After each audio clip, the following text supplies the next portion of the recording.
दोस्तों, मुगल इतिहास में हमेशा से एक कहावत बोली जाती थी, तख्त या ताबूत, जिसका मतलब था या तो सिंहासन हासिल करो या फिर कब्र में जाओ। तख्त पर बैठने की लालसा इतनी ज्यादा हुआ करती थी कि इसके सामने पिता, भाई, बेटा और भतीजे की जो अहमियत हुआ करती थी वो केवल नाम के बराबर थी। इन सभी को मौत के घाट उतारकर ही बादशाह बना जाता था। इस सिलसिले की शुरुआत मुगलों के चौथे बादशाह जहांगीर से होती है, जहां उसने अपने सगे भाई दानियाल और बेटे खुसरो को मारकर तख्त हासिल किया था। इसके बाद आया शाहजहां भी कोई दूध का धुला नहीं था। उसने भी अपने पिता जहांगीर के नक्शे कदम पर चलते हुए अपने छोटे भाई शहरयार और कई भतीजों की कुर्बानी देकर तख्त पर अपना अधिकार प्रस्थापित किया था। ये परंपरा मुगल इतिहास की वो कलंक बन चुकी थी जिसके वजह से आने वाले समय में इस सिंहासन पर बहुत ही क्रूर शासक ने राज किया।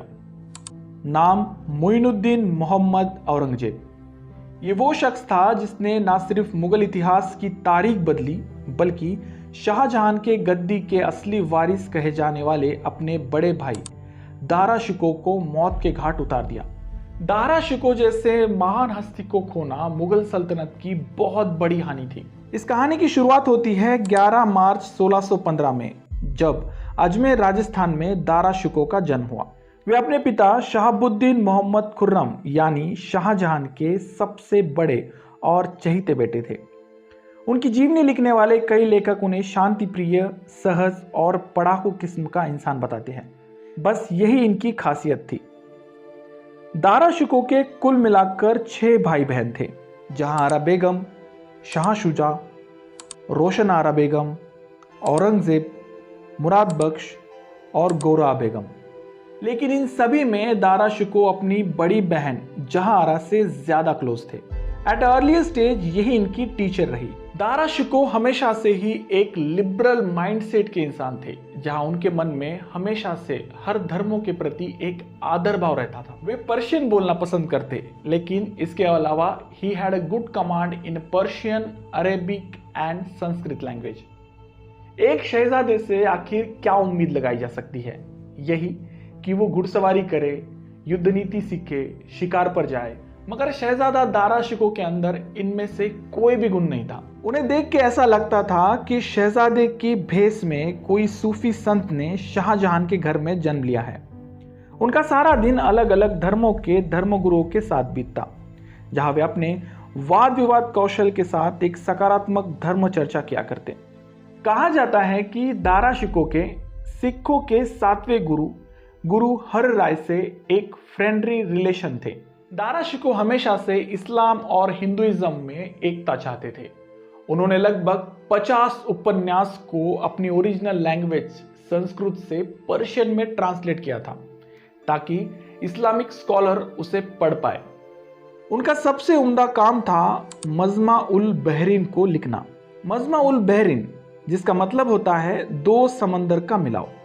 दारा शिकोह के द्वारा लिखी यह किताब सूफी और वैदिक विचारों का संगम थी, जिस वजह से इसे 2 समंदर का मिलाव कहा गया। अक्टूबर 1627 में जहांगीर की हुई मौत के बाद इनके पिता शाहजहां गद्दी पर आए। इसके कुछ साल बाद यानी 1633 में शाहजहां दारा शिकोह को वली अहद यानी अपना उत्तराधिकारी घोषित कर देते हैं। मुगल इतिहास में ऐसा पहली बार हुआ था जब किसी बादशाह ने पहली बार अपने वारिस को इतने जल्दी घोषित कर दिया हो।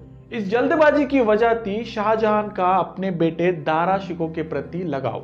अपने बेटे के प्रति उनका प्यार इतना था कि वे दारा शिकोह को आगरा के बाहर कभी जाने ही नहीं देते थे। एक तरफ शाहजहां के दूसरे बेटे शाह शुजा, मुराद बख्श और औरंगजेब लड़ाइयां लड़कर एक के बाद एक क्षेत्रों को मुगलों के अधीन करते जा रहे थे, वहीं दूसरी ओर दारा शिकोह अपने पिता के साथ दिल्ली में मजे कर रहे थे। दारा शिकोह की सार्वजनिक छवि एक कमजोर योद्धा और अयोग्य प्रशासक की थी, जिसकी वजह थी उनका वॉर कैंपेन्स में न जाना। लेकिन ऐसा नहीं था कि उन्होंने कभी भी युद्ध में भाग नहीं लिया। कंधार में हुई एक लड़ाई में दारा शिकोह ने अपनी मर्जी से मुगल सेना का नेतृत्व किया था। ये लड़ाई ऑलरेडी औरंगजेब हार चुका था। ऐसे में वो अपने पिता शाहजहां से ये कहता है कि इस वक्त कंधार पर हमला करना ठीक नहीं, क्योंकि खराब मौसम की वजह से हम सेना को आगे नहीं बढ़ा पा रहे। मगर इससे दारा शिकोह सहमत नहीं थे। उनके हिसाब से सेना का नेतृत्व उन्हें करना चाहिए ताकि इस युद्ध को जीता जा सके। अब ये तो ऐसी बात हो गई कि विश्वनाथन आनंद, जो कि चेस का बहुत बड़ा प्लेयर है, वो विराट कोहली से कह रहा है कि मैं तेरी जगह पे बैटिंग करता हूँ। ऐसे में सावन के अंधे को कौन समझाए, और वैसे भी दारा शिकोह जो थे अपने पिता के बहुत लाडले बेटे थे, लिहाजा शाहजहां भी उनकी बात मान जाते हैं और उन्हें सेना देकर कंधार के लिए रवाना कर देते हैं। इस युद्ध में दारा शिकोह की बुरी तरह हार होती है। वजह थी युद्ध क्षेत्र में तजुर्बे की कमी, जो शायद औरंगजेब में उनसे कहीं ज्यादा थी। 6 सितंबर 1657 में शाहजहां को आए एक बुखार ने दिल्ली की गद्दी को डगमगाना शुरू कर दिया था। बुखार इतना था कि उतरने का नाम ही नहीं ले रहा था।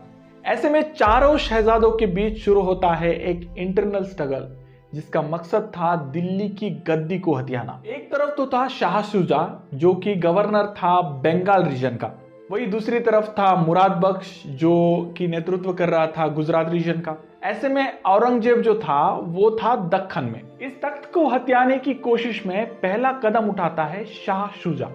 बंगाल में खुद को नया एम्परर घोषित करते हुए ही स्टार्टेड टू मूव आगरा।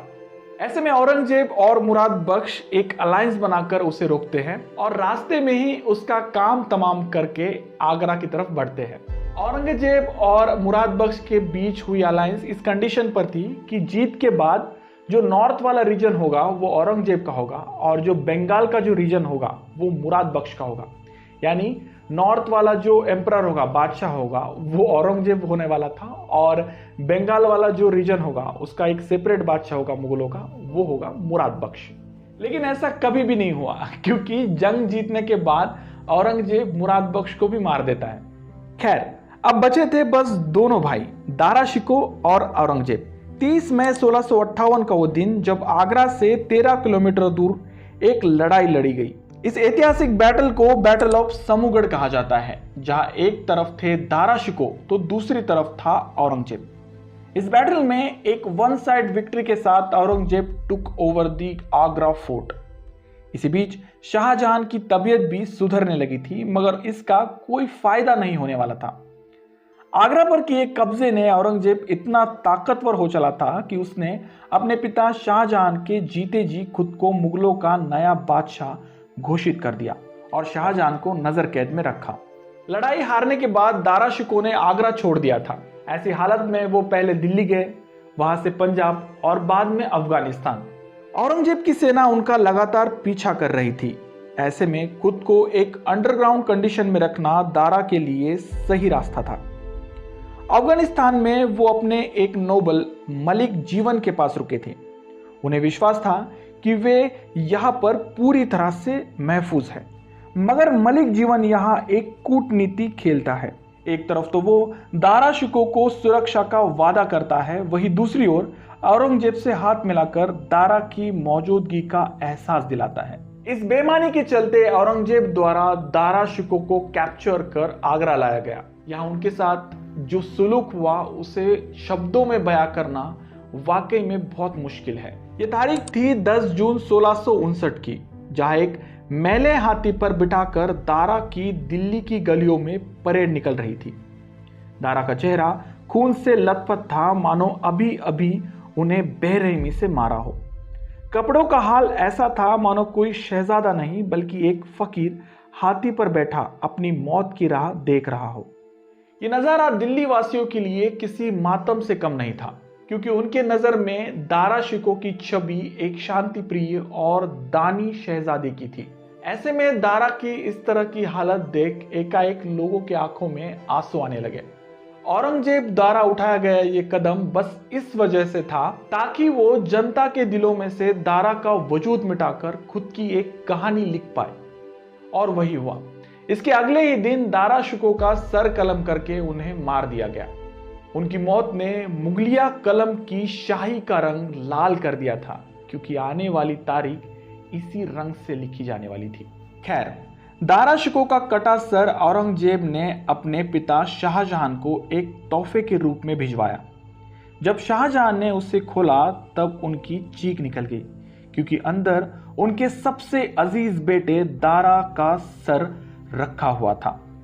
यह सदमा बूढ़े शाहजहां के लिए बहुत बड़ा सदमा था, जिसके चलते वे इससे कभी उभर ही नहीं पाए। दारा के शरीर को हुमायूं के मकबरे में दफनाया गया। इसके बाद औरंगजेब के कहने पर उनका सर ताजमहल के बगीचे में गाड़ा गया। ये इसलिए था ताकि जब कभी भी शाहजहां ताजमहल की तरफ देखे तो उन्हें इस बात का भी ख्याल रहेगा कि उनके सबसे चहीते बेटे का सर भी इसी ताजमहल के प्रांगण में कहीं सड़ रहा है। तो ये थी कहानी उस मुंह बोले बादशाह की, जिसकी मौत से मुगलों का इतिहास बदलने में देर नहीं की। नाम दारा शिकोह। जाते जाते एक आसान सा सवाल दोस्तों, मुगल इतिहास के हर बादशाह ने अपने नाम के साथ साथ खुद को एक टाइटल के साथ नवाजा था। जैसे जलालुद्दीन मोहम्मद को अकबर के नाम से नवाजा गया, सलीम को जहांगीर से, खुर्रम को शाहजहां से। ऐसे में आपके लिए सवाल यह है कि औरंगजेब ने कौन सा टाइटल अपनाया था? जवाब कमेंट बॉक्स में जरूर लिखें। वीडियो अच्छा लगे तो प्लीज इसे लाइक कर अपने दोस्तों में शेयर करना ना भूलें। और हाँ, आपको अगर मेरा काम अच्छा लगता है तो प्लीज चैनल को सब्सक्राइब कर देना। मिलते हैं अगले वीडियो में ऐसे ही किसी हिस्टोरिकल और इंटरेस्टिंग टॉपिक को लेकर। तब तक के लिए धन्यवाद।